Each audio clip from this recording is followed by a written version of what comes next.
I just sort of messaged Catherine, who's now my business partner. I went, hey, do you want to do a music festival? And she was stupid enough to say yes. And now we've shortened our lives and both have debilitating stress conditions. Hi, I'm Joe James. I am one of the organisers of Radar Festival in Manchester. And you're listening to the Chronicles of Podcast with Jamie and Tom and Joe. Hello world, Wednesday 13 here. Yes, my friends, my name's John Mahon. Hello everybody, I'm Ronnie Ledrew. What's going on everybody, it's Tom. And it's Jamie. Welcome to the Chronicles of Podcast. Ladies and gentlemen, theys and thems, this week's guest is going to have you wondering if you have plans on the first weekend in July. Because he's one of the brilliant minds behind one of the UK's most electrifying music festivals. One that should definitely be on your radar. No. They have built a community where riffs reign supreme and everyone is welcome. Here to talk all about this year's festival and so much more. Raise your horns up high as we welcome Joe James for the Chronicles of Radar Festival. Hiya. Hiya. Nice to meet you both. It's lovely to meet you too, fella. He loves a pun. I do love a pun. I'm really sorry about that. You would love my business partner, Catherine. She is the pun master. I am illiterate, so you won't get that out of me. I'll be honest, I didn't even write that pun into my intro. I thought of it as I was saying it. I was like, yes! It happens in our emails all the time when I'm like, ugh, the band are on our radar. Yeah. Do you ever think she's doing it on purpose, being really funny? It's like, oh, just trying to have a conversation. Yeah. But before we get into the meaty, cruxy, juicy part, how's your day been?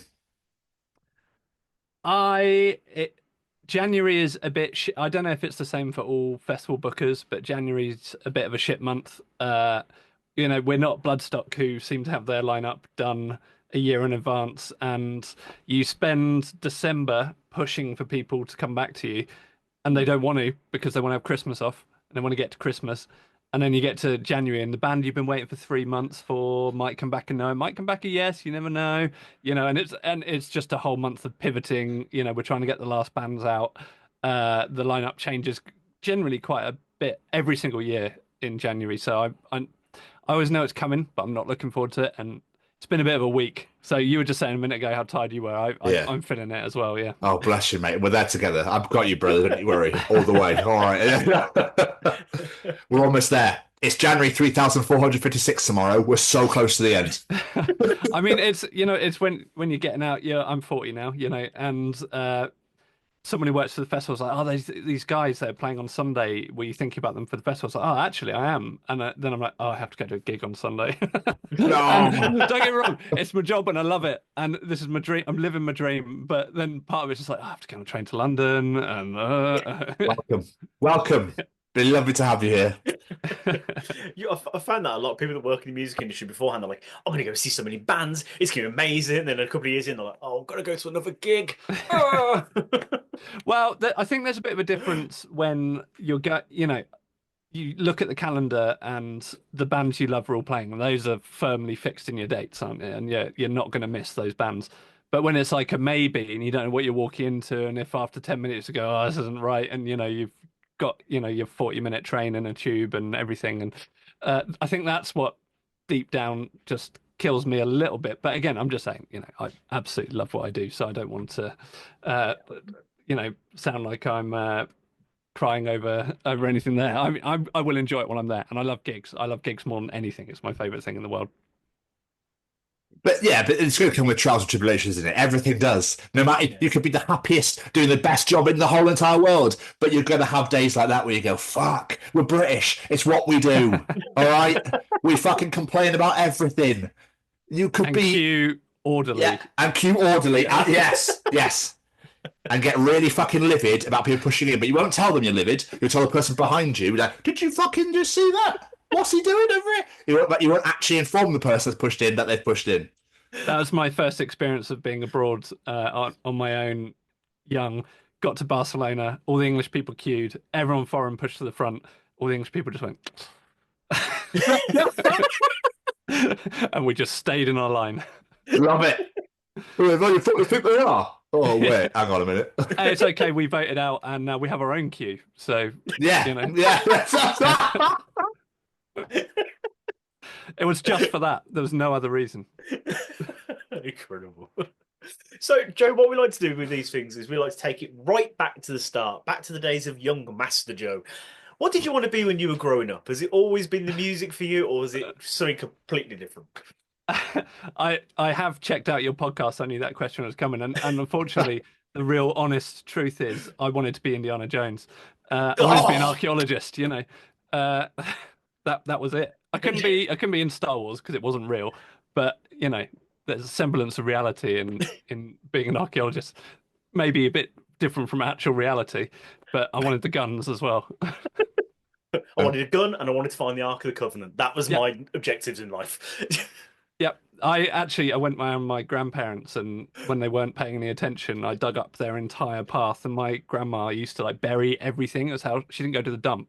She buried everything. So I would find archaeological treasure. And she'd turned her back, and I dug this entire path up, and it was like 1,000 jam jars.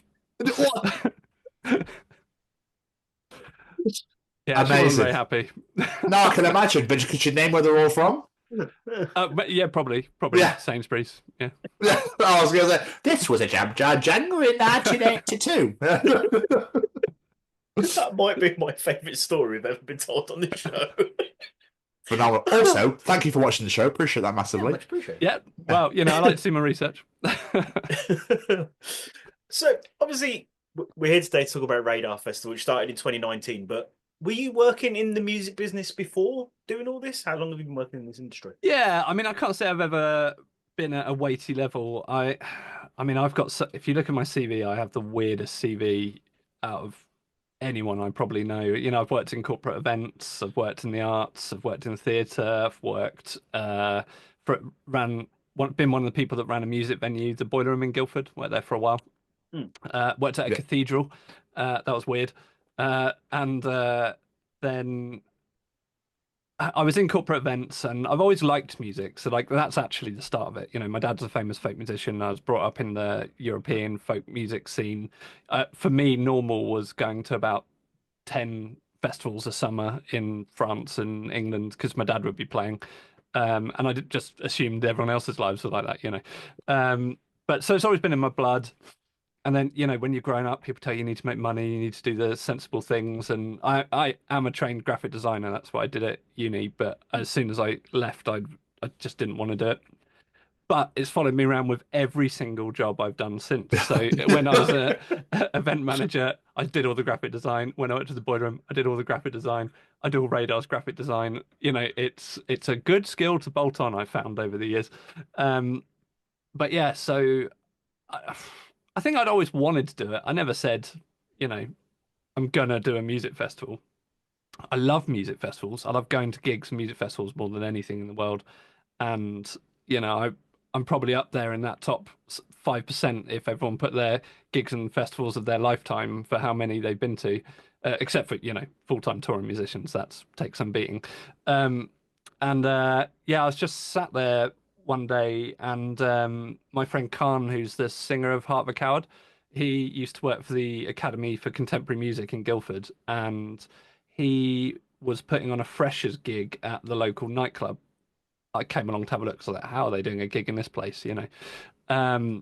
It kind of blew my mind, actually, because it was the Sticky Floor nightclub of the town, and I went in there, and actually I was like, wow, you can do 2 stages, which is the format for my favorite European festival, Euroblast. It's indoors. You have a big main stage, you have an indoor second stage. You know, there's space to do other things. And I'd kind of written the UK off because it's really hard to find that here because there are so many incredible music venues, but all one room. Think of all the big 2 to 4, 5,000 cap venues in the country. They don't have a second room. And then a third room to do masterclasses, or a fourth room to put stalls in, or parking 20 vans and a nightliner in London. It's just impossible. And I just kind of realized we could do it here and in the town I live in. And I just sort of messaged Catherine, who's now my business partner. I went, hey, do you want to do a music festival? And she was stupid enough to say yes. And now we've shortened our lives and both have debilitating stress conditions. Again, these answers are just top notch every single time. You really have been sat there going, I'll say this, I'll say this. Absolutely sensational. So you're not far from London at all. You're in Guildford. Yeah, Guildford. I've had stints in Australia, but generally, yeah. Oh, Guildford's what you do over there? I lived in Perth for a bit. Holy shit!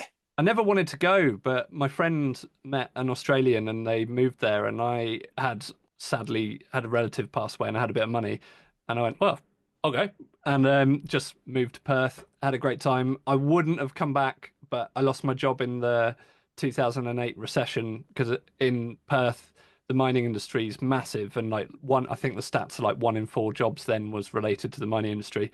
And obviously, just overnight, all the countries stopped buying resources, trickled down straight away into their everyday life. And the business I was working at, we went from like making, 30,000-40,000 bucks a week to pretty much nothing. And my boss just had to let me go. Dude. But, well, no, everything happens for a reason. It does. Came back to England, got my amazing partner, done my festival, done everything I have. I'm a firm believer in that. I do sit there on cold days like today going, why am I not in Australia? Yeah. And we went back in December, and every day I sat there in, somewhere between 25 and 40 degrees, depending on the day, going, yeah, maybe I should just stay here. Was that over Christmas? Were you there for Christmas? Just before, yeah. Okay. Came back start of December, which was a massive shock after, when the storms kicked in here. Yes. Just at the start of winter, that's basically the day we left, and we missed all of that. And then, so we went from it being all right to coming back into freezing, and that was a shock. Yeah, But getting up a Perth's t-shirt. incredible. Yeah, but I've always wanted to go to Australia. Always wanted. There and New Zealand are like 2 of my dream destinations to go to. I never got it, and because everyone went to Australia when they were younger, and I was like, oh, I don't want to do that. That's what everyone does. And then accidentally went. I went, oh, okay, I understand this. It's the best place I've ever been. And New Zealand's incredible as well. Did New Zealand on a trip with my mates because a friend got married there, and did top to bottom. Can't recommend it enough. I prefer Australia as where I'd live. Okay. New Zealand is more spectacular in every way. No, I can't even begin to imagine, my friend. It's got to be done. It's funny going back to what you were saying then about when you came back. Like, do you always find when you go on holiday in a really hot country, when you come back, it's always raining and miserable weather? It's like every time you get off the plane, like, fuck, I'm back in this shit. You never get off to sunshine. What was more jarring was moving back after being there for a couple of years. And I mean, even Australian money is incredibly vibrant. Every single note is a different, really bright colour. And got back, and my mate picked me up from the airport, and I got him 20 quid out. I was like, God, even our money's boring. Just wait. Radar Festival Oz. I can't wait. Maybe one day, they're actually a radar festival started in Perth this year, spelt exactly the same as us in capitals. And I was like, well, that's annoying. No, not the same way. sort of music though. So okay. yeah, there's wiggle room. So you're saying then earlier, like you went to this venue with your friend, but what caused that idea for you to go, I'm going to start a music festival? Like, what actually put that initial thought in your head? I mean, I was a music promoter accidentally as well. Everything seems to happen accidentally. Yeah. There's no premeditated things in my life. Since 2012, it was my ex-girlfriend's birthday, and I was like, oh, I'll put a gig on for her, and it just ballooned, and I booked Monuments. First person to pay them a fat wad of money as well. And it somehow didn't lose loads of money, and just went, okay, I'm going to keep doing this with 2 of my friends. And so I'd been a promoter for quite a while, ended up working at a music venue as well. And I guess it was kind of natural. I'd sort of had 2 accidental aborted attempts at making little events, like myself and Al Heslop, who is in a band called Heights, or was, he doesn't do it anymore, with Jay from Tesseract and Johnny on bass, who's incredible bassist. And we did this like little local Bracknell festival. It didn't really take off, but so we sort of tried. I guess deep down it was sort of bubbling away somewhere without deliberately. Because I've also worked for a few festivals, and I've just seen people go bust from usually the weather. I worked for Guildfest for many years because it's our local town festival, and Tony, who runs it, puts his heart into it, and he went bust because it just rained for 4 days. And my dad made me promise actually once.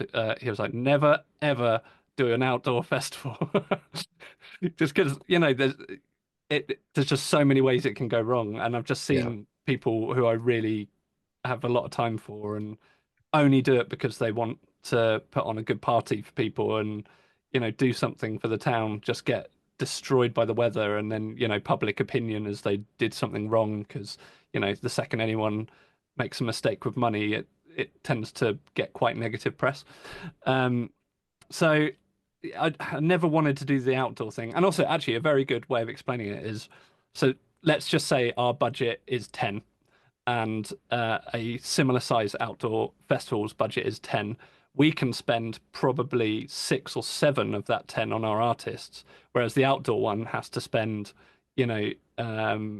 probably 8 on all of the logistics, the costs, the fencing, the diesel, the haulage is the worst thing, because let's say you have 10 porta cabins, you can fit 8 on one truck. You need a second truck. The trucks are the expensive bit. And, these days, since Brexit and the cost of living and the price of diesel, everything's going up. 77 festivals went bust last year in the UK alone. 3 have gone already this year. It's a hard time to do this. So, in a sense, the indoor model, although we have one hurdle, which is we have to persuade our customers to buy hotel rooms if they want to travel for it. Generally, our infrastructure costs are minimal, and we can invest more into the lineup than you would if you were a comparable sized outdoor festival. Yeah, I mean, because obviously London used to be inside, and then they moved outside and eliminated Birmingham. But obviously they've crossed that cap where they're getting a lot of people, so and they're pretty much guaranteed to get most of those people, aren't they? So they can make a safe guess, we can do it this year, and then they've got 2. That was smart. Do it twice. Yeah. Well, now they're abroad as well. Yeah, so, yeah. But is that the sort of I don't know. I obviously don't want to give away secrets, but is this the sort of similar path you're going down? Well, what? Or is it you're going to keep on doing what you're doing for now and just see what happens? We did get offered this site in London this year, which can do an outdoor 8,000 cap festival, and we thought about it for about 20 seconds and then went no. Because well, actually, I'm going to be really honest, the thing that put us off, because obviously you just book bigger with the bands, but what put us off is it was under a flight path, so every now and again you just heard a plane come over. It'd be like you'd listen to your favorite band and then all you can hear is a plane landing. Because it was quite near London City. It's a really cool space, but if it just didn't have London City Airport next to it. But yeah, the future wouldn't rule it out. I mean, our first business plan every year is not to go bust. And Nice. Year. Good. That's a good start. Yeah. Decision. Literally every meeting we're like, don't go bust.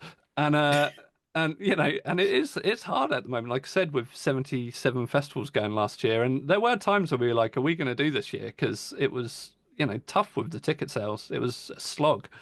Because it a good way of putting it, which I described to someone once, was, let's say, look at one of you two and you love music festivals, and let's say you go to, on average, generally 3 or 4 festivals in a summer. Now, a few years on, look how much a food shop is at the moment. You're doing that every week. Yeah. You might be going, I can do one festival. So then there's 3 festivals that you would have gone to that are all fairly similar, and we have to be like, oh, come to our one. And then the amount we spend on Meta ads is brutal, and I hate it because I hate giving my money to Meta. I say my money, the festival's money, and it's just, but it's the deal you have to do with the devil to get people to know about your event. You can't just do a Facebook event these days, like you could 10 years ago, and everyone sees it. Oh, those good old days. Yeah. Well, actually, I was saying in a different podcast I was on the other day that back in the day I went to the first ever Slipknot show at the Astoria, and how did you find out about gigs? You got Kerrang, you waited for Kerrang, and then you looked at the gigs and you rang up and hoped it hadn't sold out yet. Yeah, that's how you got tickets. Very different way of doing things. It really is. It's funny you mentioned then, you kind of bled beautifully into a question I was going to ask, because like you say, there is a lot of music festivals in the UK. So what was the original plan to make yourself stand out, to be like, you should pick me? Did you have anything in mind, or was it just, let's book bands that are going to bring people? I mean, I'll be really honest that it didn't happen immediately. Like, you know, the fully formed Radar Festival took a couple of cycles to really come out and be us. Because, you know, at first it's just like, okay, we're just going to book bands we like. And, you know, we were quite musically similar to Tech Fest at the time. And that actually led to people always wanting there to be a beef between us and Tech Fest. And, you know, there really wasn't. And I was always at pains to say that there isn't. And actually, I asked Simon, who runs it, if he minded me doing an event before we did it. And he gave us his blessing, and actually asked us to go on the dates that we ended up on, because then people could start a tour at Tech Fest and end at Radar. And that was all quite premeditated. I don't think I've ever told anyone that before, but it was yeah, so it was quite premeditated. But then it's musically it became a bit more us, and the real turning point was when Catherine managed to put Dirty Loops for our second one. Oh, That's very different to a lot of the bands we were booking. And for us, you know, we were sitting there going, is this a massive risk? You know, should we do this? And then we kind of realized it was all the stuff we like is connected. And you know, when we moved to Manchester, there was a small element of the festival that we had in Guildford. We didn't have enough space for it, but we, again, taking inspiration from my favorite European festival, Euroblast, they have like an Ibanez tent outside, and you'll see people who love guitars just sat there strumming away with headphones on. So I really want to capture that. And once we got to Manchester and we had a lot more space, we developed this huge music and gaming markets. Because let's just be honest, everyone that comes to the festival is like myself, like Catherine, like Jahan, like Khan and Ash, who all have key roles in the festival. We're all people who love, maybe not all of us love each one, but you know, live music equipment, computer games, you know, Warhammer. We've got Warhammer next year, Amazing. And you know, just sort of fun tech stuff. And you know, I am a music nerd. Lots of people that love our festival are similar. I was like, okay, this twigged. People will want this, and we do think that we're probably the first festival that's done that to the extent we have. And you know, we're pushing it further and further each year, and next year's is looking really good with the brands of musical equipment and stuff we've got there. We're still working on the gaming bit because that's a bit of a harder one to crack each year. That kind of falls into place a bit later, but we're really far ahead of Jahan, who books it, who's in the band Tiberius. Don't know if you know them. Got to give him a shout out because he's just released a record and he's sweating over all the hard work on that. oh, yeah. That's it.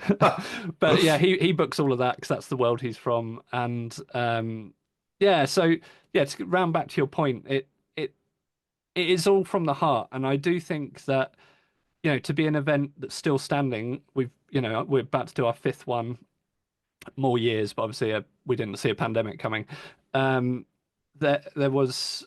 I think it has to be authentic, and people really buy into the authenticity of events. And you know, our festival's from our heart, very much so. We're an independent festival made by people who care, and we really push, you know, people coming to our festival and being themselves.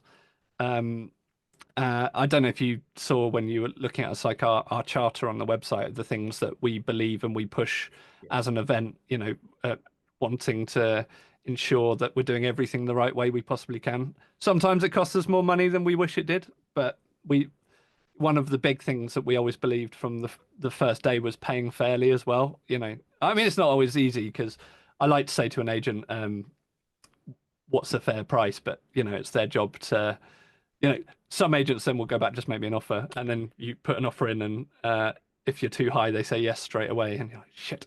Yeah. Nothing worse than when an agent doesn't negotiate. Bastards.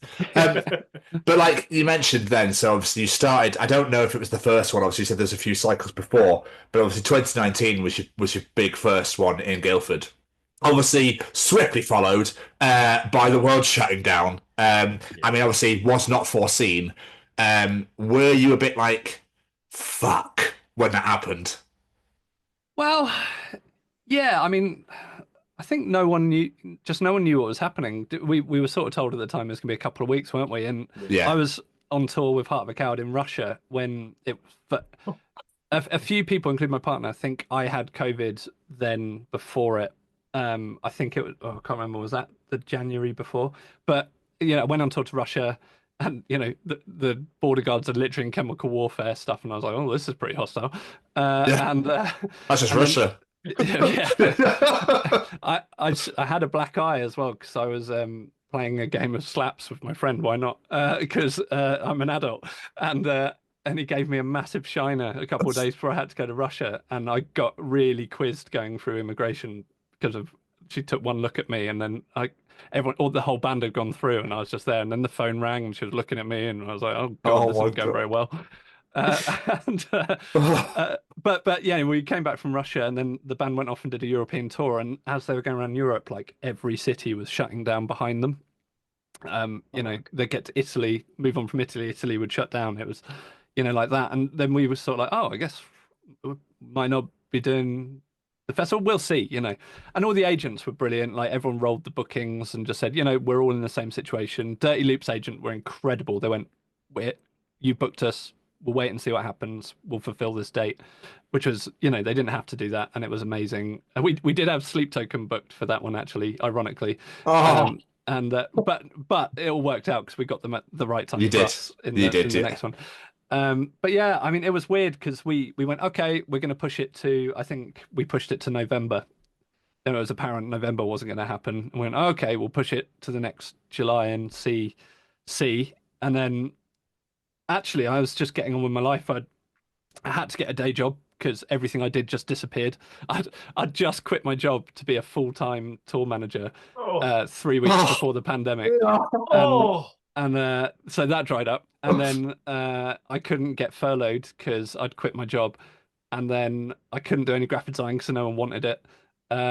So I lost a lot of money in the pandemic.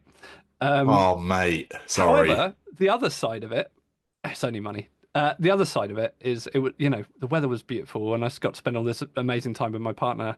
That she was a bit stressed about it actually, and not doing anything. I was like, we're never going to have this time again. Let's enjoy it. Yeah. And then I was doing the garden and stuff, and then I had a freak accident where I slit my Achilles. Freak gardening accident, and then I had to just sit with my foot up for the rest of the pandemic. Oh, dude. Your life is just like these mental moments. You just don't do yeah. things by halves, do you, at all? It's either it's either extreme or nothing. If that's your Achilles, wide, and then it's like that thin, it was slit the entire way across with just a tiny bit hanging on. Fuck. It was just such a stupid freak accident. I just put a piece of metal over my shoulder and stepped, and it went. And it didn't look like any. And I sent a picture to my partner, and I was like, "Do I need to go to hospital? Pandemic, like they're pretty busy." And she's like, "Go to hospital." And yeah, so that was that. But then we were just sat there, and Boris decided there wasn't a pandemic anymore, and we had 6 months to put a festival on, and somehow we did it, and it was fine. And I got a streak of grey hairs down both sides of my head, which weren't there before, in the week of the festival. Bless you, dude.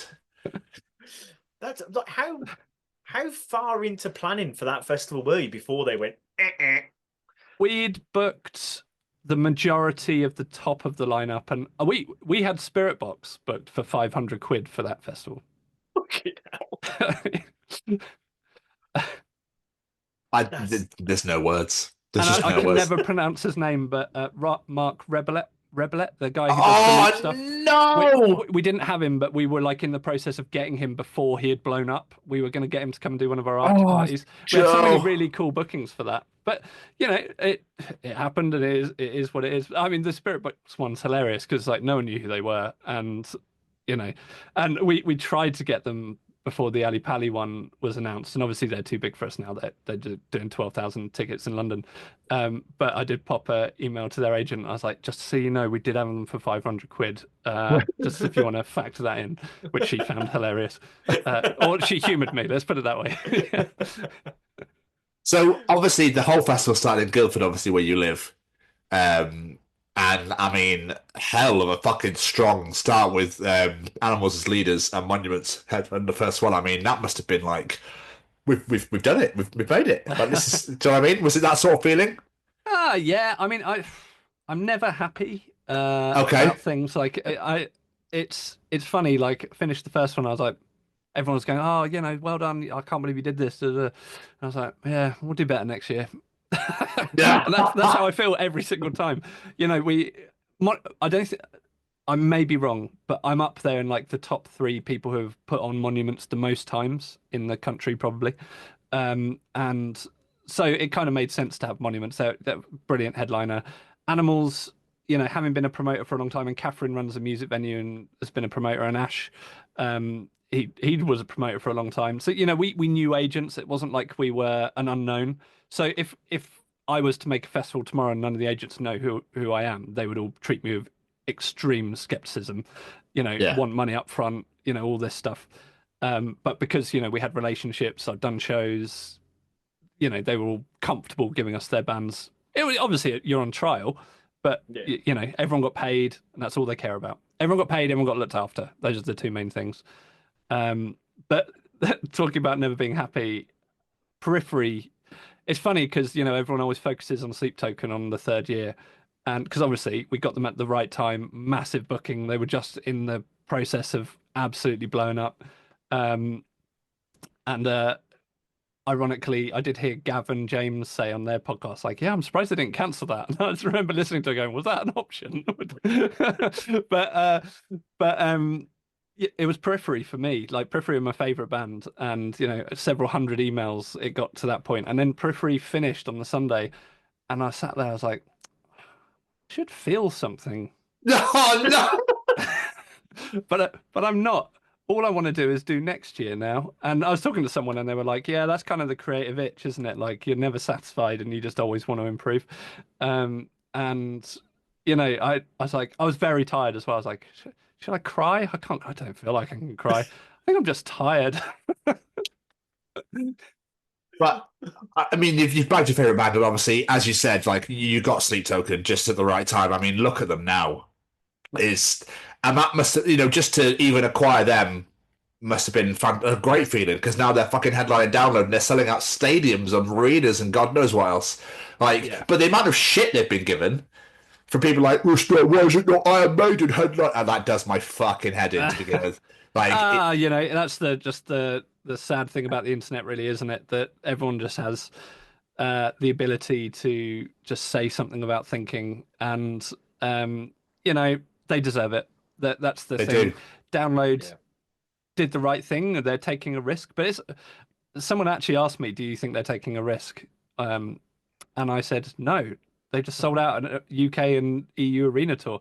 Even if they don't sell the weekends that they expect, that day's day ticket's going to sell out, because those Sleep Token fans are going to want to be there at their massive head, because they're going to do something special as well. I mean, oh yeah. I was there watching Fall Out Boy last year and all the theatrics they did. I'm expecting that kind of stuff from Sleep Token. Obviously, probably without a unicorn flying up into the sky, but they will go all out, because that is their way with production. And just reading back to like when Download released their lineups, it's a dumpster fire, isn't it? When all the chat, and I'm pretty certain the people that run the event don't even look, because it's just gonna it's gonna happen no matter what. And maybe it's not for you if you don't like it. There are other places to go. Bloodstock seems like a winner this year for your quintessential 10-year ago Download fan. Like they've gone so metal that how could you be disappointed? I mean, why would you be disappointed not going to Download if you could see the bands you want to see at Bloodstock, and you're still scratching that itch? You don't have to go to the same place, and then this generation of fans come into Download, because they are booking more up and coming bands these days, which actually is shit for us, because Cam, who books Download, has got a really good taste in music, and he's always booking bands we want, and obviously they're going to do Download. But I look at the Download lineup, and this year I was like, it's one of the best lineups I've ever seen. It's an incredible lineup, yeah. It really is. Sorry, Jamie. I was just gonna say, like you mentioned earlier about the magazines and stuff like that. I was like, I wonder if Andy Coppin's like, I'd miss it when we could just post it in Kerrang and I wouldn't get all this bullshit online. People just buy the tickets and leave me the fuck alone. I mean, I've never looked at it, because you can look at any page on Facebook's transparency to see the ads they're running. It's like a tab on things. I've never looked at what ads they're running, actually, out of curiosity. But I complain about the amount we spend on social media advertising. I hate to think how much they spend. But yeah, different times. Yeah, absolutely. But obviously, let's come back to radar. This is what we're meant to be talking about. So, like, obviously, you then decided to ship away from Guildford and move to Manchester. What made this bigger venue? I'm assuming more convenient for people to get to. Yeah, well, we had a list of criteria looking for a venue, and we'd been looking for a while because we instantly outgrew the venue in year one, and Okay. in start. year two we pushed their alleged capacity to its limit because we were within the legal capacity, but it was tight. I mean, there was a point where Polini were on just before Dirty Loops, and I just said we can't let another person in this building. Wow. Their capacity is generally based off 18-year-olds as well, and there's a size difference between 18-year-olds and 30 to 40-year-olds. But yeah, I was definitely like, yeah, we found your actual capacity. You're welcome. So we were looking. We nearly moved to Brighton. So our criteria was a space where you can do minimum 2 stages, the main stage a minimum 3,000 capacity. Other spaces so we can do masterclasses and interesting things on the side, stalls, food, etc. Park vans, park and nightliner. We nearly moved to the Brighton Dome, which wasn't a massive capacity upgrade. Guildford was 1,200. Brighton Dome, I think, was 1,800. So really, for the upgrade, after we'd sort of thought about it and did the maths, we were like, we probably will go bust with the level of bands we want to put in this space because we can't get the people through the door. But Brighton, vibey town. There's airports nearby. There was lots going for it. Tons of hotels and easy accommodation. Destination place to go.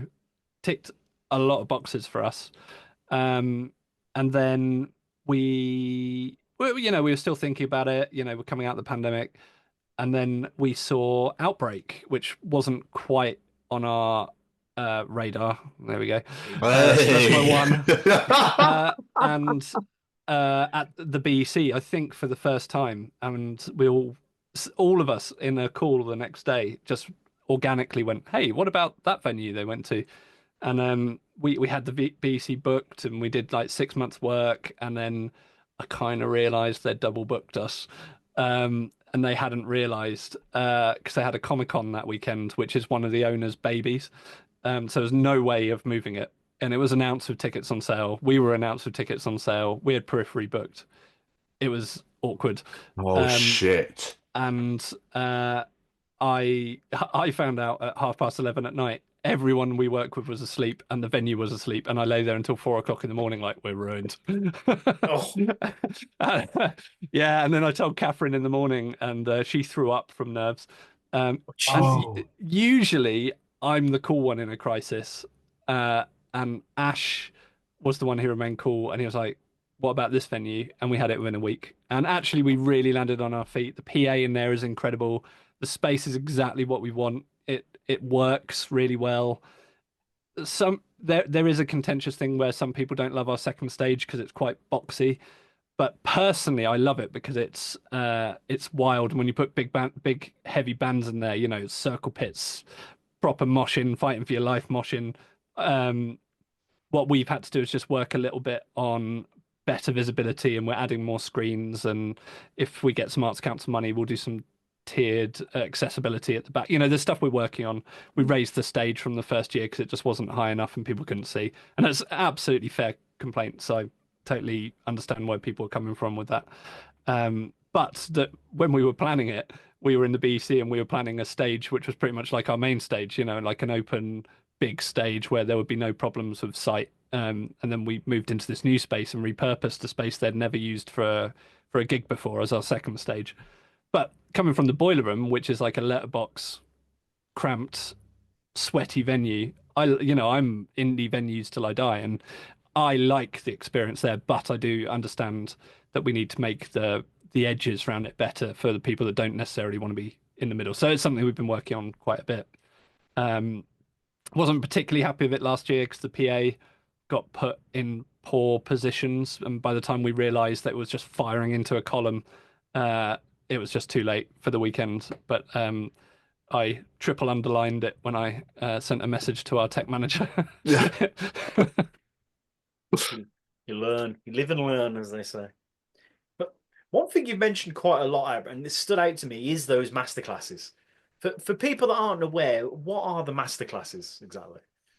Yeah, I mean, we do debate whether masterclass is actually a fair title because it can be anything. We generally let the artists do what they want, but we cherry pick some artists who are more suitable to doing it from the lineup. So let's say year one, we had Tosin Abassi do one, Matt Gasker, John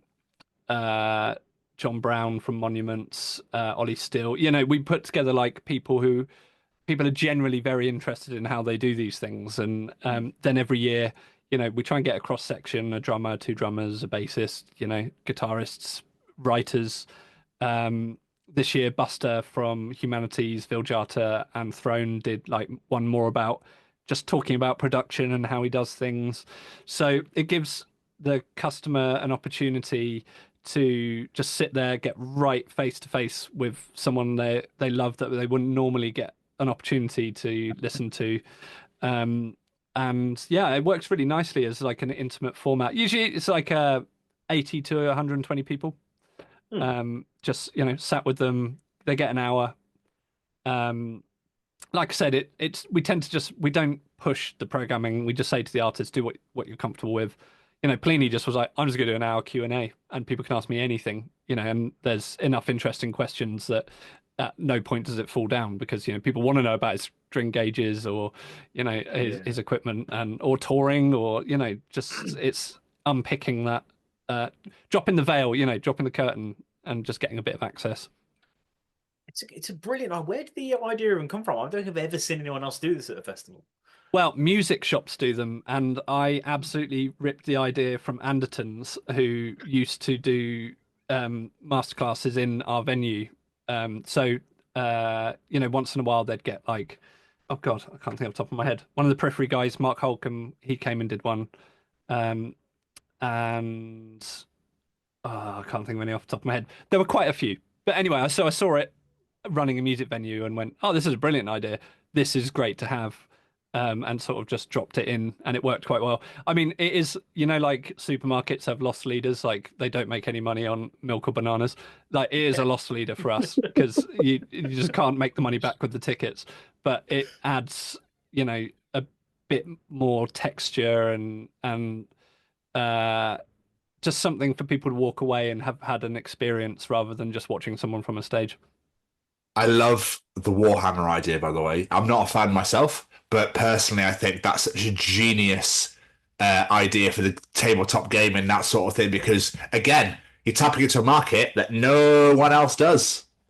Well, I think that's clever. The thing is, people want somewhere, you know, like when you're at a music festival you love and you just want to get away from the music for a bit because watching bands for 12 hours, as much as I love it, you need a break from time to time, even just to eat. But so I kind of look at all that side of the festival as a bit of a palate cleanser. And so we try and make sort of comfortable, interesting spaces for people to come and just do something else for a bit. And not everyone wants to, you know, some people really need it as well. We get in our feedback, some people say the importance of a quiet space to get away from the too loud rooms is really critical to their mental health to be there for 3 days, you know. Yeah. So this year they've got this in where we have the music market. They have this bar counter which we just fenced off the last couple of years. But this year we're going to put in a full proper coffee shop. So, you know, soft furnishings, have Mario Kart on player on a projector. You know, we have a lot of retro games dotted around everywhere anyway. But you know, just that little comfy vibe. And the Warhammer we work with a company called Element Games, who are going to be there. And I don't know if we've announced this or anything yet, so Jahan's probably going to tell me off afterwards. But it's a good thing to talk about, Jahan. I'm really sorry. But you know, they're going to have a corner, and you can play Warhammer, so they'll have the painted models, and they'll teach people how to play, or they'll have stations where they'll teach you how to paint. Or if you're just really good at painting, you want to sit and paint a model for an hour, you know, go for it. So that's awesome. You know, something just to take people away from it for a bit, and then they'll suddenly go, shit, my favourite band's playing, and run off very quickly. I'm in the middle of again, but they're on. But like your lineups, man, are getting stronger. I was desperate to go last year. I can't remember why I didn't come. Because you had Tribe of Ghosts, Seething Akira, Fall of Troy, Conjurer, Graphic Nature, Ithaca, and Dirty Loops all playing on Saturday with Tesseract headlining is disgustingly sexy. Do you know what I mean? And it's just like, we love the Tribe of Ghosts guys. We absolutely love them to pieces. But like holding absence on the Sunday as well. I was looking at the lineup from last year. Like, it's insane what you've come from to now what you've got. And then this year you've got fucking Floyer. I love Floyer. They did play. They played the Sleep Token year as well, Floyer. Did they? Yeah. Second stage. Can't remember what day. The Friday. Friday. Yeah. They are there, yeah. Monuments and stuff. Like, it's just filthy. We've moved them to the main stage this time. We feel they deserved it after that. They were great last time. Yeah, I mean, we always try, and I've got to be careful not to talk about unannounced bands because I've got the full spreadsheet in front of me. Okay. But because we're trying to release everyone in on the 3rd of February, but we're not going to quite get everyone, so there'll be a second announcement with the day splits on the 3rd of March. But yeah, we try and have an eclectic mix. I mean, we think it all makes sense. Like I said to someone the other day that if you like 5 of the bands, you're going to like most of the bands. You know, there's a journey musically in there. Yeah. There's nothing. I don't think there's anything that coming from someone who's twice booked the same weekend, having Dirty Loops and Humanity's Last Breath. Yes, next to each other, potentially a bit jarring. Although Euroblast had them after each other, I still think it works musically. They're both, you know, progressive in their own ways, which is kind of what our remit is. We say we book progressive music, and that doesn't mean prog. That means people doing genre pushing, interesting things. Yeah, my brother sent me a Dirty Loop song. It's nothing. It's not. I can't remember what the song's called, but the bass is just filthy. Yeah, Henry's amazing. Oh my god, is all I can say to that. I couldn't stop listening to it. But the title's gone completely out of my head. But we're talking. It's probably the latest single that they did, where it's got that huge bass solo. Yeah, are they in? I feel like they're in a concert hall, or they're in some room. The music video. Oh my god, they're all kind of like that. But being dyslexic, I really struggle with song names and road names, so I'm never going to get it. That's fine. But Jamie can edit this. I'm gonna have to have a look because it's driving me nuts. Can you please put in a really jarring cut where you say the real thing and it's really obviously cut, and then you're like, oh, that's it, that's the one. Let's put in one of those SpongeBob things. It's while Tom thinks 5 minutes later. Is it Rock Hugh? I mean, a lot of the songs have bass solos, so. He just sent me one song and I was like, holy... But you know when you just like get addicted to one track, so I just kept playing, I just kept doing that. Anyway, lineup-wise, what I was going to say, Zealand for starters, Intervals, Floria, like I said, is it Cyan Kicks? Cyan? Yeah, again, you're asking a dyslexic person. My friends destroy me for how I read things. Future Palace. Like, I was just like, holy fucking shit, going down the list. We've booked a lot of those are actually grouped on one day together, and I've accidentally booked an entire second stage day of metalcore on one of the days, and it's going to be amazing. That's what I mean. Like, I love that space to be like circle pits and sweaty moshing. You know, I'm the stand at the back with a beer guy now. Yes, but I was the guy in the middle. I've cracked my ribs more times than I can count in mosh pits. Of course you have, Joe. Of course you have. Are we surprised? No. But it must be amazing, like you said about was it Periphery, where you said the emails got to about 150, 200 odd or whatever. 100, yeah. Yeah, it must be an amazing feeling to finally secure that. You can sit back and go, oh, amazing. I was manifesting. I was listening to them all the time. My Spotify end of year was just Periphery, and like every day I was just listening to Periphery. I was like, this is going to happen. We're going to do it. We're going to have it. It's going to work. And yeah, I mean, look, I know I sort of joked about being a bit dead inside earlier, which to an extent I am a little bit, but I think that's just getting older. But I it was very rewarding. Like, when I started out promoting a very long time ago, I sort of quietly said to myself there were three bands at the time I really wanted to book, and that was Tesseract, Periphery, and Cult of Luna. I've done two out of the three now, so I'm pretty pleased with that. I have tried to book Cult of Luna for most radars, but it just never seems to line up, and they're quite busy people with very interesting jobs that actually they find it quite hard to get time away from. But okay. it's one day it will happen. But also I don't like to tread too much on Arctangent's toes, and I do think that maybe they're quite a quintessential Arctangent band. But I guess it depends what they're doing or what we're doing that year. It's funny because everyone has their own. We get told we're a prog festival. I mean, we're not a prog festival. And I think if you looked at like the Venn diagram, we have an overlap definitely between us. I think when TechFest was still going, the three of us had like a perfect Venn diagram of a bit of each of us. And different years, people go different ways. Like, we've really embraced trying to get the more poppy metalcore because I just absolutely love it. And I think our core, which we book out from, is metalcore. People may disagree with that, but in my head it is. We had quite a proggy year last year, but it wasn't deliberate. Just also, if you took the list of our first, what we're trying to book and what we end up with, bands not being available, plans changing, bands becoming available. It's so fluid from the moment, we're trying to book 2026 right now. And I can categorically tell you that long list is going to look very different this time next year. Go on, Joe. I was going to say, I did want to talk about like booking bands. Like, what process do you have? Like, how do you decide who you even want to approach? Like, we interviewed James Scarlett from Arctangent and Trees, and he said he has like a spreadsheet of his magical bookings. He's a big fan of spreadsheets. Are you a spreadsheet man? I mean, I am. If you could see you've seen the latest colors of Radar. I have moved that all over to our spreadsheets, so they.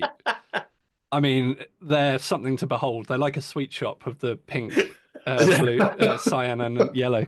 And I color code everything, confirmed, offer in. Who's made the offer, myself, Catherine, or someone else. Really, bookers love the spreadsheet. This is just.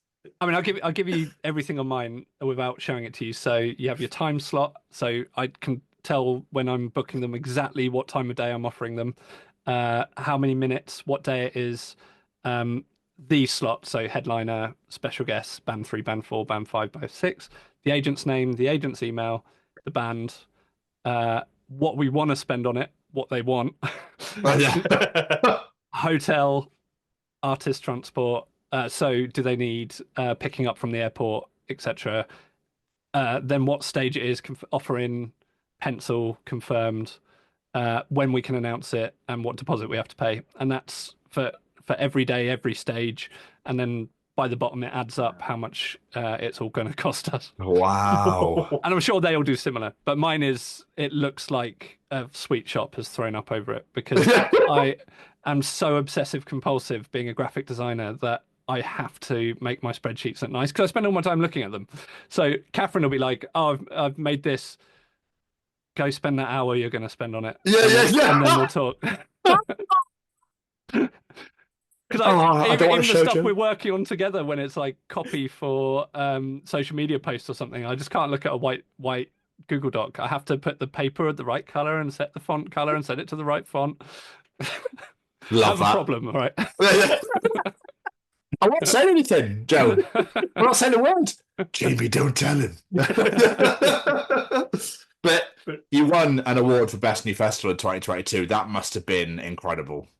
Do you know what? Didn't expect it at all. It was just so nice to be up for an award. And yeah, it was absolutely brilliant. We didn't see it coming. There were so many amazing festivals up for it as well. And it's been harder since because we can't win that award twice. So now we're up in the small and metropolitan category, and our friends at Burn It Down won Best Metro this year. which not bitter about at all, Matt, if you're watching. It's so annoying because I sent him like a bolshy Facebook message before, and I was like, "Yeah, I'll see you there," and I'll beat you to the ward or something. I was being a knob, and then they won it, and I was flying back from Australia at the time, and I bought Wi-Fi to see if we'd won, and then I had to like. I replied to the message I sent him and I went, "Oh, that aged badly." Because loads of people that work for our festival work for theirs as well, so that we're very happy for them. But yeah, so it makes it a bit harder now because we're up against bigger, better festivals in all the categories. But yeah, just to win anything, actually, got it here. Just to win something was really nice. Yeah, that's amazing. I've never won anything before, to be honest. Well, football things, but they don't count. I did sort of ask the question before, but I think I just mixed it all in about spreadsheets. How do you go about deciding what bands you even want to contact to book? Like, is there a process, or is it just like a wish list? I would say because we like it to flow, and I really don't like jarring lineups where you jump from really clashing bands. Says someone who books a really eclectic festival. But so we try, and this is where it falls down every single year. We try and book down from the headliner and then make the day vaguely musically work with the headliner. So look, Carpenter Brute can be a couple of things, so you've got a couple of avenues to book down from Carpenter Brute, if you see what I mean. Then the trouble is then when you're waiting or chasing on headliners, or the headliner doesn't materialize after you think it has, and time's ticking, so you've started booking bands that are similar, and then you're like, oh crap, okay, I guess we're going to have the Spice Girls instead of, Slipknot, very, very different. I can see who we're booking. I'm just trying not to say their names. That's fine, dude, as well. And, actually, I'm just going to say names that we've already got, and you can just beep them and it'll make it sound like you got a scoop. So, yeah, Intervals and Carpenter Brew, and yeah, just keep beeping me and it'll... Yeah. But yeah, that's how it starts. And, then you email the agent, and agents are all, as human beings are, very different in how they approach things. There are some I love. There are some I hate dealing with. There are some that you can just have a really nice chat with, and there are some that will give you just two words back, and they will never change. That. Yeah. Just one of them. Yeah. No, not available. I mean, it's better to get a reply than not. I'll give you that, because when you're sitting there waiting, just going, have they even opened this email for a week, and you don't want to hassle them because it's just going to piss them off, and it's a bit of a I don't know. There's psychology in it. They're trying to get the most money as possible because that's their job. We're trying to spend the least possible, but equally trying to be fair. Like, if a band's actually worth 10 grand, I don't really want to get them for 2 because it's not fair, and they're worth 10 grand for a reason. Because they will bring people, they will bring that weight of ticket sales that adds to your lineup, and actually ripping them off isn't going to do any. They've got bills. Most musicians have jobs. This isn't their full-time job. So yeah, it's just a constant game of tennis in waves as well. Waves of tennis, as things happen. And actually, this week on Monday, because I don't know if we said it at the start, but January's pretty challenging because most of the industry shuts down in December. The ones you've been waiting for in December, they don't want to really give you an answer because they all want to go on Christmas holidays, and you have to wait till mid-January for them to come back. Especially European agents, they love coming back at the end of January. Yeah. And then fair play, they live in a different country where the arts are valued. But that was good. But we lost a band that I really wanted, that we've been waiting for since Christmas, but it turned into a real positive because the band we've could potentially gotten looking really good, and I managed to get a band that really fit them as the one underneath, and we had to pivot the headliner on top of it. Has all worked out beautifully, and if those three all come through, which I think they should, I'm gonna be really happy with that. So, but I didn't see that coming a month ago. Yeah.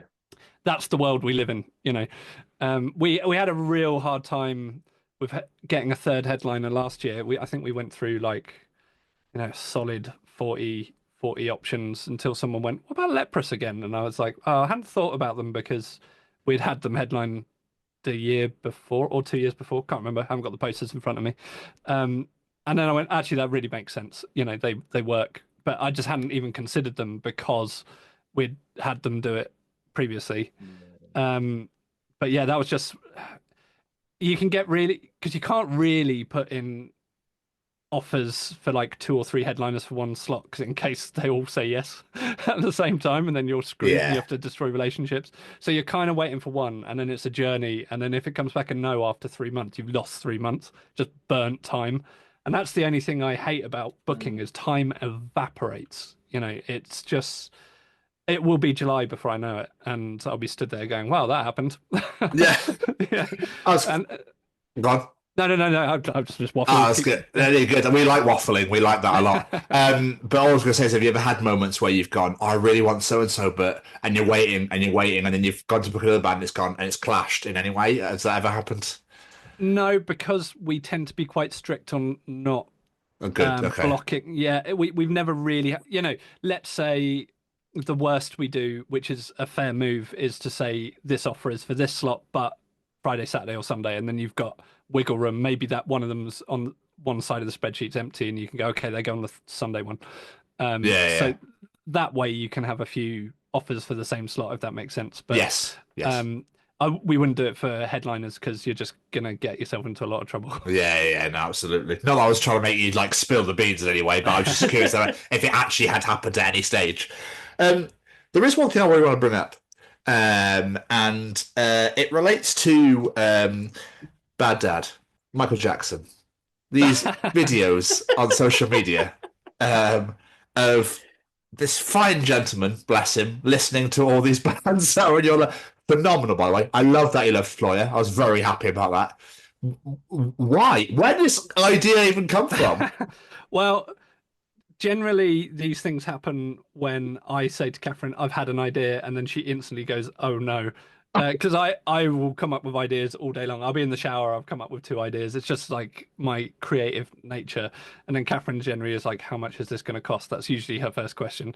Obviously, that's her dad. So yes. It's not costing us anything except for probably shortening his life when he listens to Pint Glass.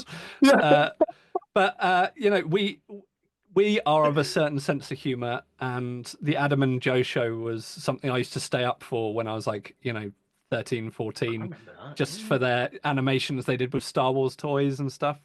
And one of the things they did was Bad Dad, which is where they put one of their dads in like annoying situations that pissed him off. And I don't know what, I just sat there and I went, hey, I've got an idea. And actually it was, one that Catherine bought into instantly as a good idea, not me adding onto the balance sheet. And yeah, he was game. He was a bit confused why he was doing it at first, because Catherine's dad's he's very well spoken. Yes. Well, we found out in the Q&A the other day that he liked E17. We never saw that coming. Whoa! Watch the Q&A. He just out of nowhere says he really likes E17, and Catherine's just floored. She didn't see it coming. No idea how he got exposed to E17. And actually, one song. Well, yeah, maybe that was the one. But he was asking her the other day how bookings were going, and he went, "Well, if you don't get X headliner, E17 have reformed." What a hero! I was just loving the way of describing it musically and everything, and sonically, and it was beautiful. I was just there going, "I'm actually really enjoying this." He takes it very seriously, and he's funny. We're not laughing at him, are we? Because we're laughing with him because his take on it is just beautiful. Yeah, articulate. There are a couple of times where we've pushed him a bit far. I mean, Humanity's Last Breath was an experience for him, and yeah, Pint Glass. I think it was Pint Glass. He looked like he wanted to run. What we want to do is because we just because it was just an idea for content. And we just shot it on a phone. I think we're going to try and start doing them a lot better, with recording equipment now, because I think they really deserve to be done a lot better. I agree. It was just an idea. We can't. People get really allergic to seeing you go buy tickets, so we just try and do fun stuff around, like just take the piss out of ourselves a bit, meme stuff. Bad Dad, and I think that was one of our better ideas, certainly, because it's just the gift that keeps giving. Yep, he needs to introduce bands, he needs to host shows, he needs to just have him everywhere. We did think about having him at Radar, but we don't know if he's going to get overwhelmed because he's just not going to know what happens when everyone goes up to him. Well, I suppose, yeah. Yeah. Just like famous overnight and doesn't realise. Yeah. I mean, they are so heartwarming, and we were so pleased instantly how well it went. It was just instantly like, yes, this worked. Yeah, he's a wonderful human being. Yeah. Obviously, we were saying earlier this year is the 5th year that you've been doing this now with Radar. You've had so many incredible bands play over the years, including like a fair few of our former guests, like Tribe of Ghosts, Dream State was our last guest even. Look, are there any particular like performances or moments that have really like stood out to you, going like, "Fuck, that was a good day"? Well, the secret, and a friend of mine John, who runs Euroblast, when I said I was going to do this, he was like, you're not going to get to see any music. And I was like, yeah, I kind of had that. But I will say our festival runs very well, and I am able to wander around and watch stuff. Since we moved to Manchester, the problems are fewer and far between, and I just have my phone in my pocket on vibrate so I can hear it, because up to a certain level, problems should be taken care of by the people who are employed in those areas, and then if they need to knock something up, they'll give me a call. I'll instantly walk away from whatever I'm watching. But I do tend to only watch things in 10-15 minute bursts, or miss the band that I really wanted to see, etc. However, I mean, I keep going on about it. Periphery was really a moment for me, and they finished on my favorite song, Stranger Things, which didn't ask them to do. Just I saw someone was printing out their set list, and I saw it come off, and I was like, oh my God. Okay, I'm going to be really happy. But obviously Sleep Token, the booking of a lifetime, catching them at the right time, the busiest day we've ever had doing the festival. But I think probably for me, one of them certainly is Tesseract last year, because they really went all out, and because Catherine and I have known Tesseract since 2008-ish. I used to be the front of house manager at Bracknell's Southfield Park Art Centre. There was a bit of a gig scene around it because it has a comedy cellar, which sometimes is a gig venue. And I saw Tesseract play there in, I said the other day it was 100 cap. I don't think it's even that. It's maybe 60. Barely got a stage. It's just a cellar. Seen many bands in there that you wouldn't expect, back in the day. And so, known them for a long time. Jay, the drummer, is Catherine's best mate. So they really wanted to do something special for us. And they went all out with the production, the choir, the set. And, well, it's been announced now. They're releasing it all because they filmed it, which is fantastic, because we don't really have the budget to be able to do that stuff at the moment. And they're doing a special cinema artist meet and greet, thing to show the whole thing. Can't remember the dates. It's on their socials at the moment. I think it's limited to 100 tickets, maybe 80. I think it's 80 actually, in a very small, prestigious theatre, I think it is. So yeah, that's a pretty special one. I mean, actually, there was a moment where we didn't even have a band on. Gotta be careful I don't well up saying this. There was a local band called Escher who I'd put on loads of times. They're good friends of mine. Love them to bits. They're always at Art Tangent, and they played the first Radar. They were going to play the second, and sadly George, the bassist, took his own life. No. And in the time when they would have been playing, we played their record on the main stage while we were setting up. And I'm just stood there with Sam, Catherine's husband. We're just bawling our eyes out. And, but we put something on social media. I am not a crier, by the way. I can probably count the amount of times I've cried since I was a child on two hands. And writing on our Facebook that we were going to do this, I just, in the office at Radar, just bawled my eyes out. Just trying to write, we're going to do this for George. And then I saw a load of, Guildford people who knew him come up, and everyone just standing there reflecting. And then Jay and Ackle from Tesseract walk up. They just got there. We're like, hey, how you doing, friends? I'm just going, like, just give me a minute. But that, that was probably one of the nicest things we've been able to do. And, those who were there knew what it was about, and it was what we could do as a touch for George. We did it on the exact slot. They were supposed to play the second stage downstairs, so while the band that were on, we put their record on the main stage on that bit. And it was just what we felt was a nice thing to do. Yeah. That's beautiful, man. I'm so sorry that happened. It's, I mean, such a shame. The thing is, like, out of the whole band, he was the one I didn't know the best because he was so quiet. But it just hurt knowing. There's that thing where, I don't know if you've seen that documentary, and sorry, this podcast's taken a turn, but there's a documentary where they basically say that pretty much most survivors say at that point of no return, they regretted it. And just the thought of someone who was just so kind, having that go through their head was pretty heartbreaking. Yeah. So, it's the nicest, touching thing we could think to do for him.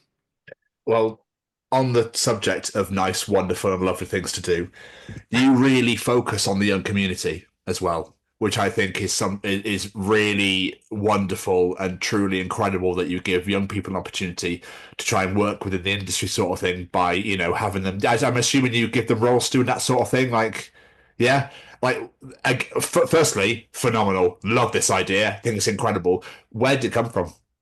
Well, I mean, I don't think it's probably exclusive to us. I'm sure most events do it, but I worked in grassroots music venues. I started somewhere. Catherine the same. Most of her team, she recruits from the local college and then trains up, and they work with her for years. And yeah, I mean, where else do you start out if you can't get an opportunity? Obviously, we have professionals in all the roles, and then they're sort of shadowing. Where there are roles where we can give them a lot more autonomy. Like, it's very easy to throw people in the deep end in the merch or artist liaison. We just have to be a bit more careful in the stage where there's lots of heavy moving things, and you could break someone's £5,000 guitar. Just there are lines where you have to be careful. But equally, I remember when I first started, I did my graphic design degree, and I got out of uni and went, well, don't want to be a graphic designer. What should I do? And my dad, who's a famous folk musician and run a couple of art centers and music festivals, he was like, well, you probably want to do this, don't you? And he sort of gave me a bit of advice, which was, first of all, only work for free once or people will expect it forever. And secondly, which I've always abided by.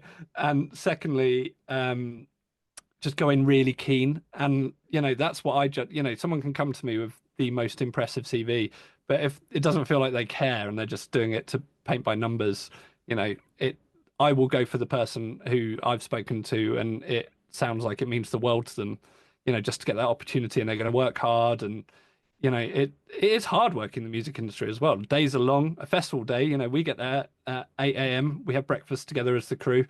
Start the band's load in from 9, and we're there until 1 or 2 o'clock in the morning. Go again the next day. Go again the next day. Obviously the younger people and stuff we're letting go earlier, but that they are hitting those length days for the most part. And I think, where else do you get exposure to, proper hard working festival environments? But also festival environments are really cool and fun. First of all, you're going to be surrounded by bands you love and see that they're actually just real people, which is, don't put these people on a pedestal. They're just real people. They're doing their job. And you see the professionalism of everyone around it. You see the camaraderie. Festival crews are the best crews in the world. We love our crew as well. I mean, I don't think we've ever had to sack anyone, let anyone go. Everyone pretty much comes back every year. They're not going to come back. People's lives change. Someone has a baby, they're moving house, they've moved to Australia, whatever. We find someone else. There's always someone else who wants to do it. No hard feelings. But there are the core of our festival. I think we have about 60 people a year, and I think about 30 of them have done every radar. Wow.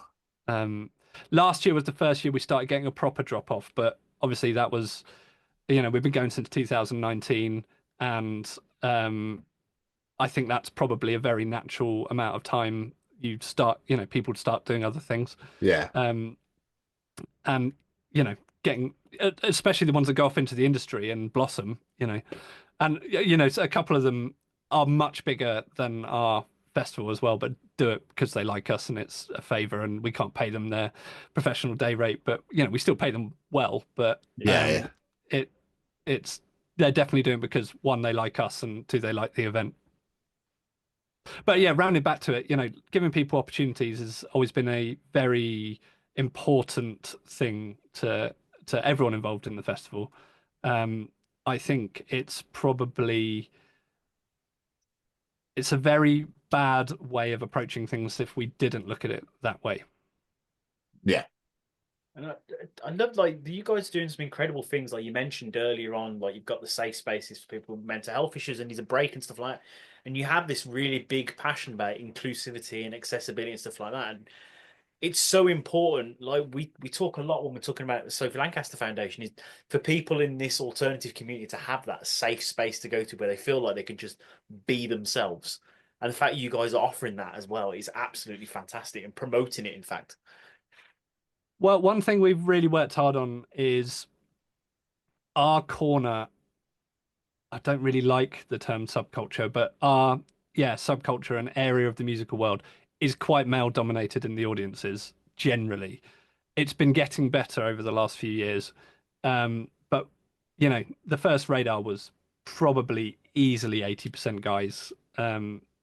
And now we're getting to a point where actually the festival last year felt more like 60-40, 55-45. It felt really like we were getting there, which I think shows that people feel comfortable and safe at our event, which is, as you said, something we're very keen to push. I mean, our crew is 60% women, 40% men.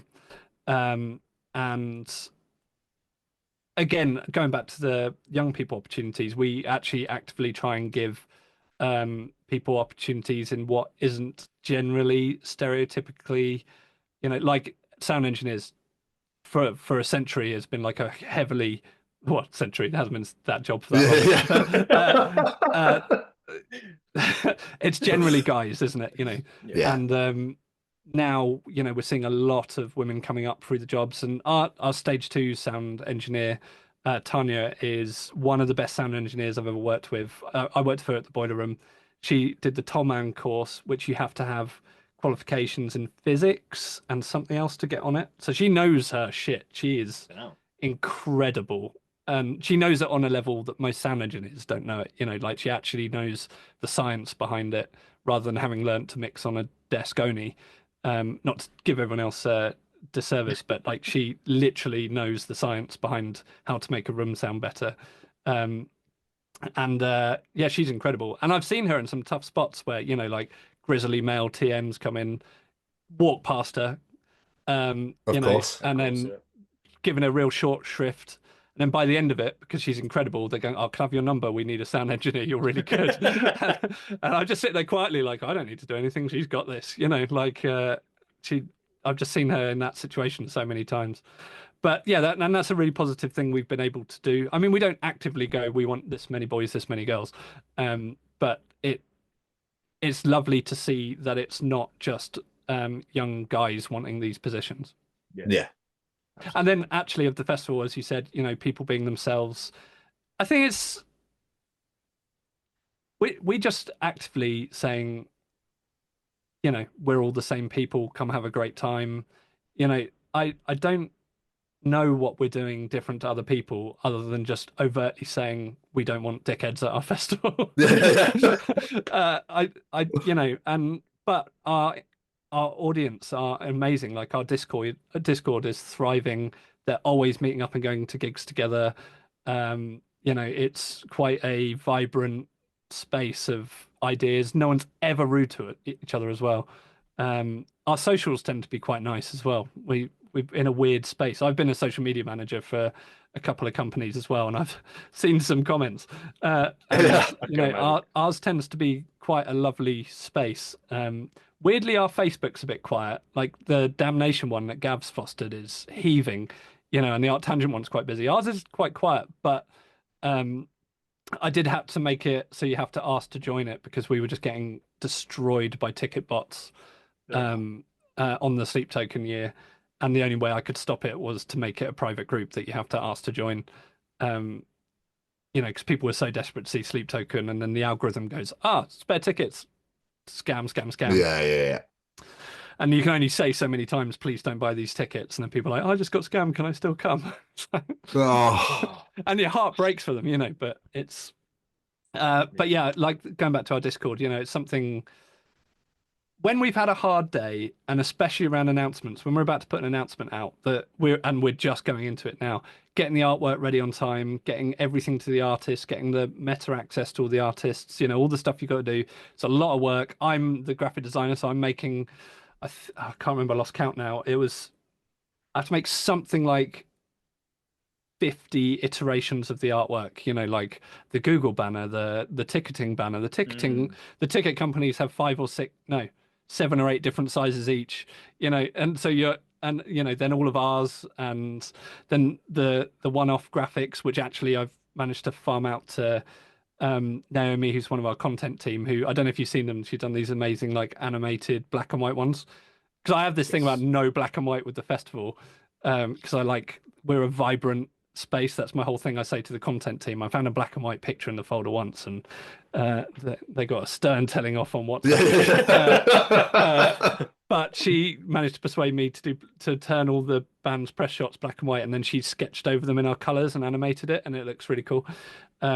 So all of that has to be done on an announcement week, and then when you finally get there, we're crawling over the line, we're exhausted, we're like, everyone's going to hate this, and then then the Discord see it, and then it's just an outpouring. And look, I know some of these areas, it's a bit of confirmation bias and the positive echo chamber, but you need that at the end. When you get to that, it's just like these are our core fans who care about it more than anyone else, and just seeing them just be so nice after we've just got to the point where we've convinced ourselves we've done it all wrong and there's no point, and it's just a great time. I just had a thought about the radar colours. Did you get the inspiration from Australian money?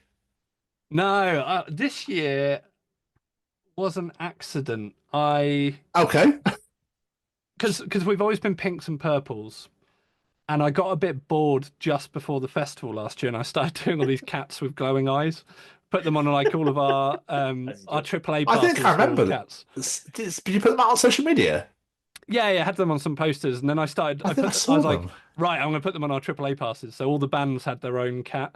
Like each headliner had their own cat. The crew had their own cat. Guests had their own cat. And yeah, they all had these glowing eyes. But the colours sort of came from that. And because I get a bit bored at the end of the cycle, and some of the on-site graphics I did in those colours, and I was like, oh, I really like these, and it's our 5th one. It's time for a change. So I inverted things. It used to be a light background. I was like, okay, dark background. Let's use some color. And we had this amazing tattoo artist called Paco who does all of our drawings. Okay. And I was like, right, I'm gonna push you out your comfort zone here. This is what I want. And he came back with that border artwork, and no changes. Very happy straight off the bat. I love the guy. The only trouble is because he's a tattoo artist, is you have to really get in there early. Like, I've just sent him the t-shirts for the festival because I know it's going to take him that long to do it because he's a busy tattoo artist. Yeah. So I can't be like, hey, can I have this for next week? So that was the idea for a t-shirt. I tried to do that before Christmas. I wanted to do a Christmas jumper, and he came back with it in January. I was like, I'll save this for something else then.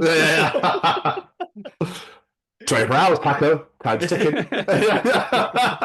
Oh, he's brilliant. Actually, it was an agent. It was Animals as Leaders' old agent, because he's a friend of mine I've known for a long time, and the first iteration of the artwork came back for the first festival.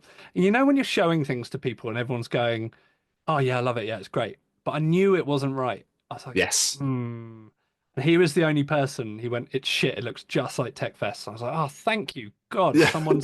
someone said it. And then it was his idea to invert it, to do it lighter, and then he put me on to Paco to do the border artwork. And then we ran with it, pinks and purples. It just became us. That's right. So that's where your question of the first year, we weren't a complete identity in the first year. We were trying to put a gig on. And then from the second year onwards, it became, building more of an experience and something authentic. And I think that's why we are still here after a pandemic, cost of living crisis, mortgage crisis, Yeah. whatever the hell's going on right now. Yeah.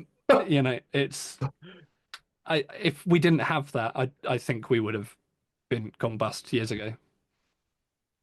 Obviously, you're saying then how like you've developed over the years and stuff. So looking at the future, where do you see Radar Festival heading in the future? Are you happy going as you are, or have you got big ideas, milestones you sort of want to aim for? I mean, I always have big ideas.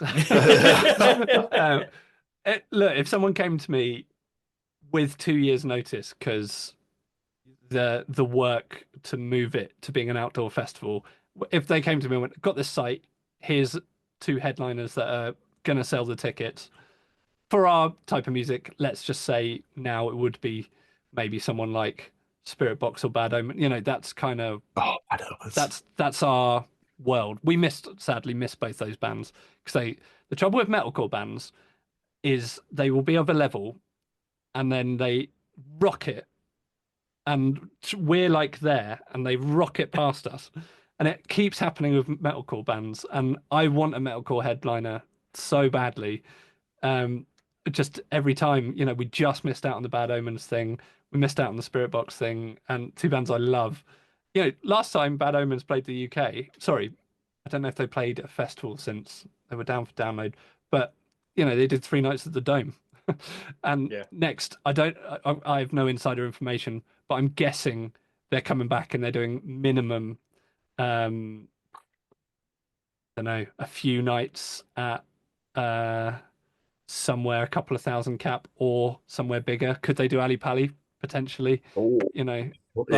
That I think they've just got that big overnight, and we just missed them. So would I rule it out? No. I know how to put on an outdoor festival. I've worked for a few. I understand, well, first of all, I'm not stupid enough that I try and do everything myself. First of all, I know who to employ, who knows better than me in every single regard, because that is how you put a good event on. You don't try and do it all yourself. And then secondly, I would want a couple of years to run up to going to a bigger festival, because the planning, you can't just go, all right, this year's done, we're going to go to an outdoor festival next year. Generators, getting suppliers, Harris fencing, negotiating everything. God, the budget's exploding. That's quite a step up. But I mean, in the meantime, what we always talk about with the festival is we like its size. We like that you can be walking around it and the artists are mingling as well. Obviously, we have a backstage, we've got a backstage bar, but it's not particularly busy. They're out there, they're playing with the guitars in the music market, they're watching each other's bands. We don't believe in VIP tickets, just because we don't really like the idea in our space that you can pay for something better. And really, it would just be balcony access or something. And that I don't think it's fair to charge people for stuff like that. Like, I know at the end of the day, we're a business and it's times is hard and we're trying not to go bust, but there are lines for us which we'd never cross. And we're definitely like, we don't let people side stage and stuff. It's you play, we look after bands really well, but there's a you can hang around backstage or you can go front of house, and then people in the audience can spot people, have a chat. All of the musicians are lovely.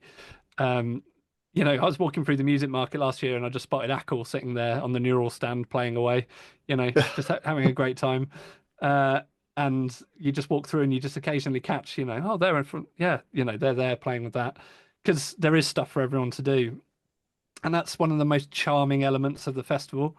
And also, you can go a whole weekend at Download without finding your mates. I don't want to bag on Download. I love it. It's a great festival, but it's 100,000 people. You can be like, oh, were you there? I didn't see you once.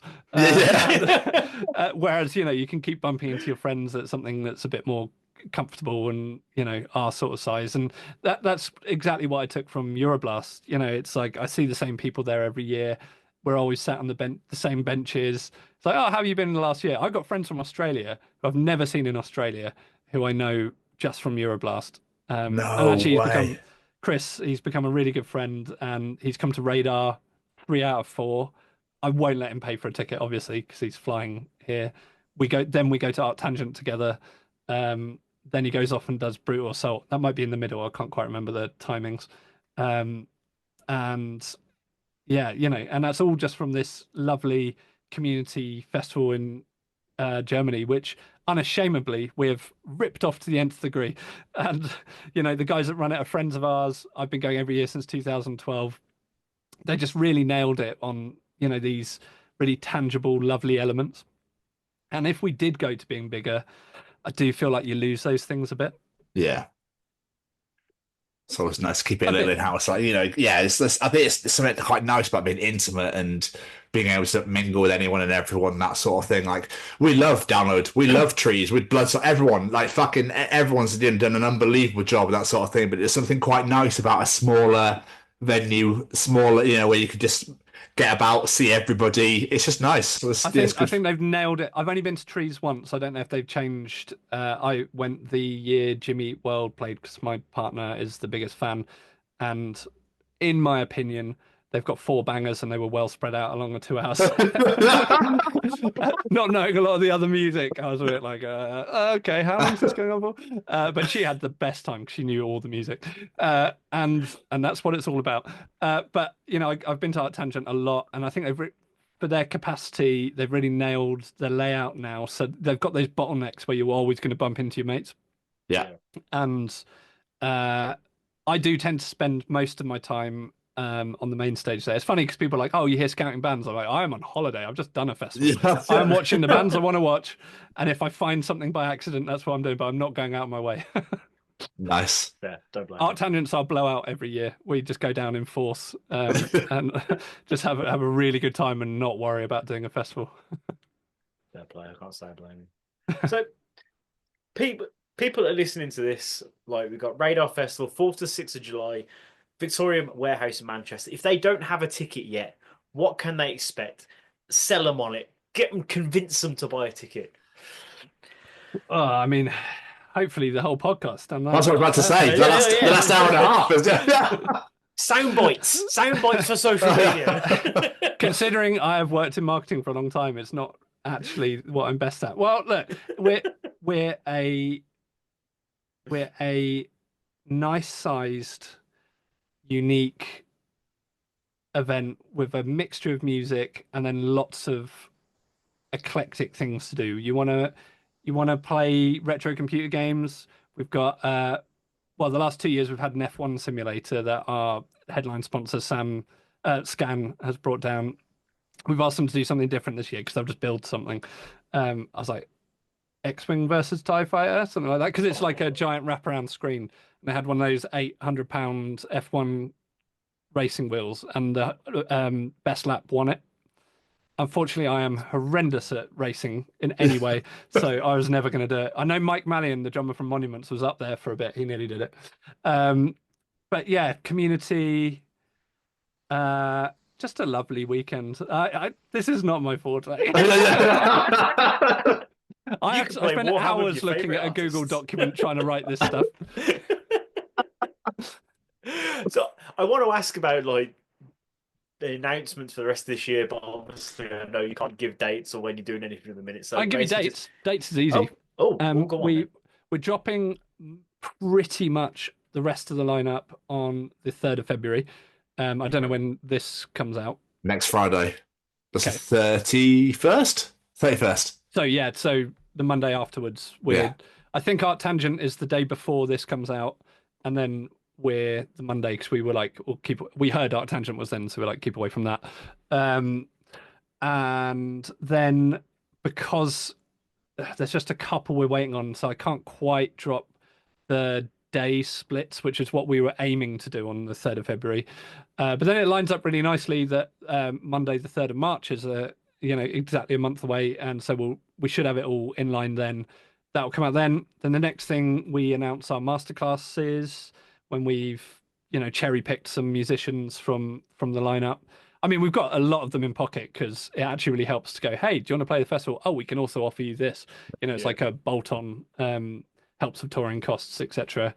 And then it's the mad dash to the finish. The funny thing about it, like we always, when people say, about how hard it is. I feel personally with my skill set and what I can do, I can organize the festival fairly easily. It's I'm an organized person. It's what I do. You know, I've always been in corporate events and all sorts, and you know, like I said, death by spreadsheets. Um, the the hardest thing is selling the tickets, especially in 2025. Now we are, you know, just with everything that's happened in the country over the last few years, Brexit, people are feeling the pinch. And kind of what our message has been over the last year is I don't really care if you buy a ticket to our festival, but if you were going to go to a festival, go to that festival, buy the ticket to that festival. Yeah. You love Art Tangent, go to Art Tangent. Like, if 2000 Trees is your bag, go to that, burn it down. You know, I'm just throwing out names, but everyone needs the security of knowing how many people are coming to their events. You know, you like our lineup, buy a ticket, we'll see you there. You're gonna have the best time. But and the same with local gigs as well. Music venues are on their knees. Like you like a band, go watch them. I saw Idols play to 8 people at the Boiler Room, and one of those people in the room then became their manager and is still their manager. You know, like no one knew who they were at the time. Joe Talbot, the singer, couldn't even look at the crowd. He was so nervous.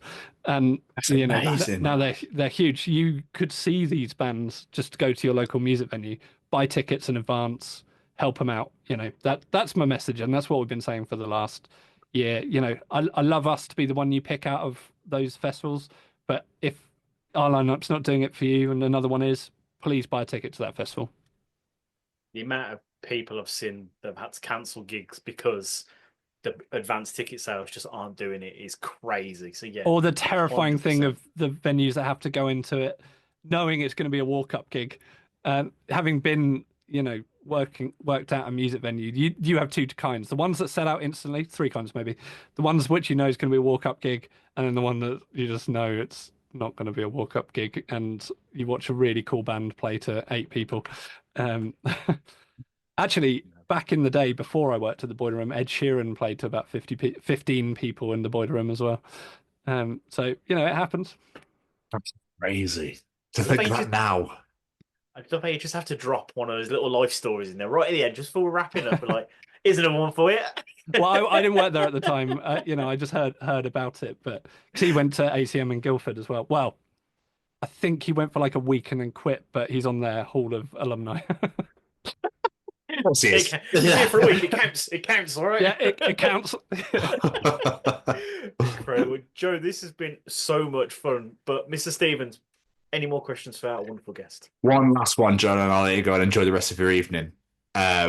When you first started out this dream of wanting to put on your own festival, you know, being in the music industry pretty much all your life, obviously with your dad and everything, did you ever think this is where you'd be today? What when I started it, and Growing up, but then doing that sort of thing, yeah.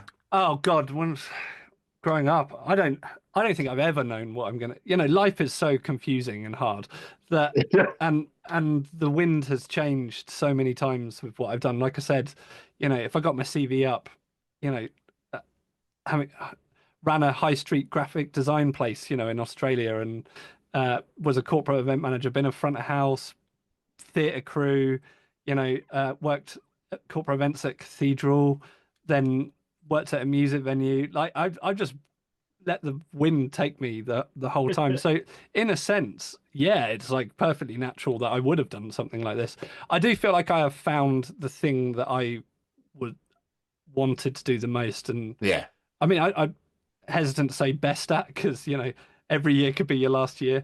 But it's just the nature of the job, you know. But I have now recently realized I'm not sure I could go back to working for someone else. Like, I just wake up, get on Zoom, you know, me and Catherine work out our day, go about our day, catch up. Sorry, we chat on Discord actually. You know, pop in all day, but having a proper boss or job, that I'm not sure I could do again now. Can't say I blame you. I could see the fear in your eyes as you were saying it. Well, my most recent job, I was the digital marketing manager for a performing arts university.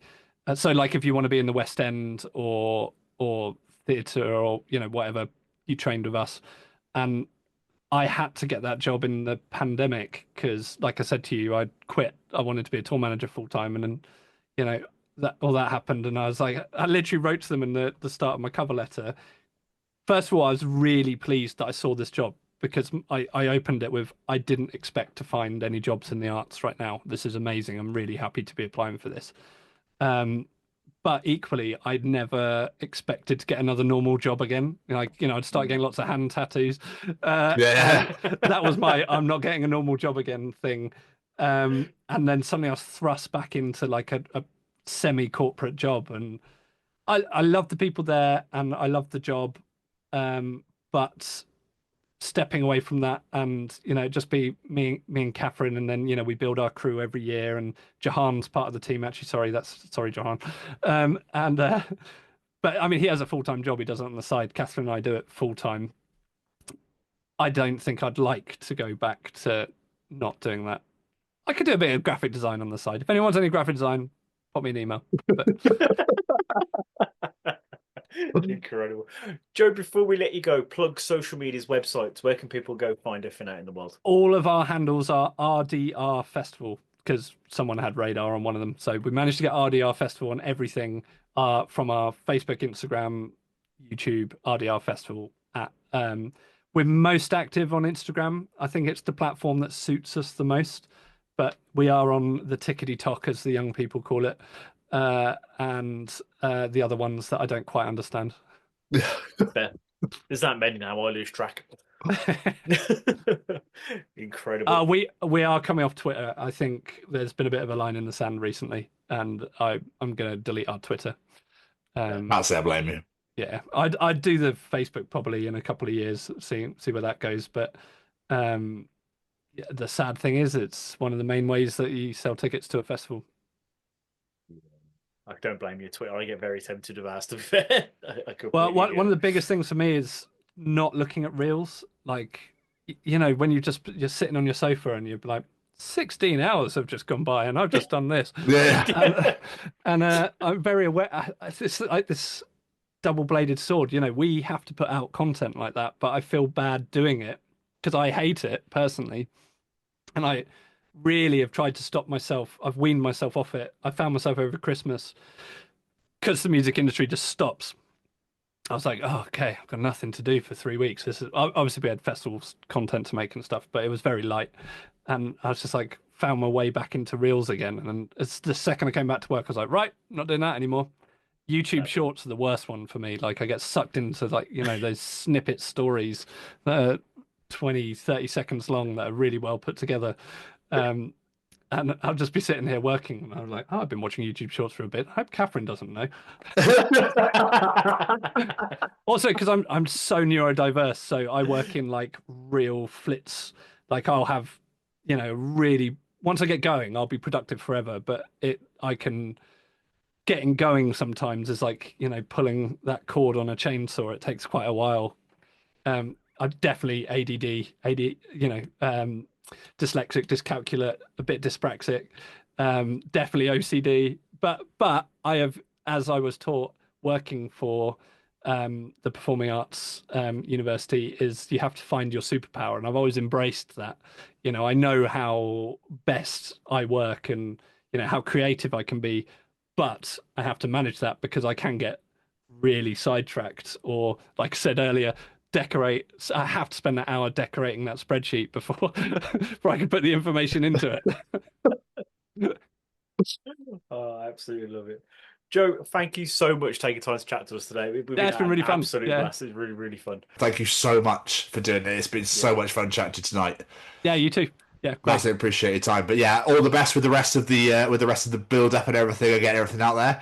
Nice to meet you both. Take it easy, my friends. See you later. Cheers. Bye. Bye.